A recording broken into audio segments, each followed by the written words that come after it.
భూమండలమంతటా ప్రకాశించిన పరమేశ్వరుని 12 జ్యోతిర్మయ స్వరూపాలు, భక్తుల పాపాలను హరిస్తూ మోక్షమార్గం చూపే దివ్యక్షేత్రాలు.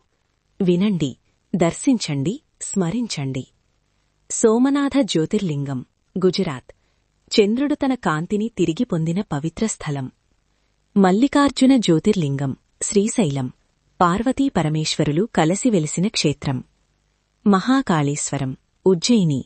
కాలాన్ని సైతం జయించిన మహాకాళుని ఆలయం. ఓంకారేశ్వరం, నర్మదా తీరం. ఓంకారనాదం నిండిన దివ్యస్థలం. కేదారనాథం, హిమాలయాలు. పాండవుల పాప విమోచనానికి నిలిచిన శివక్షేత్రం. భీమశంకరం, మహారాష్ట్ర. త్రిపురాసుర సంహారానంతరం వెలిసిన జ్యోతి. కాశీ విశ్వనాథం, వారణాసి. మరణము కూడా మోక్షంగా మారే కాశీక్షేత్రం. త్రయంబకేశ్వరం, నాసిక్. గోదావరి జన్మస్థలం, త్రినేత్రుని కరుణస్థలం. వైద్యనాథం, ఝార్ఖండ్. రోగాలను హరించే వైద్యేశ్వరుడు. నాగేశ్వరం, ద్వారకా. సర్పభయాన్ని తొలగించే నాగేశ్వరలింగం. రామేశ్వరం, తమిళనాడు. రాముడు ప్రతిష్ఠించిన శివలింగ మహిమ. ఘృష్ణేశ్వరం, ఎల్లోరా సమీపం. అంతిమ జ్యోతిర్లింగ దర్శనంతో పూర్ణత్వం.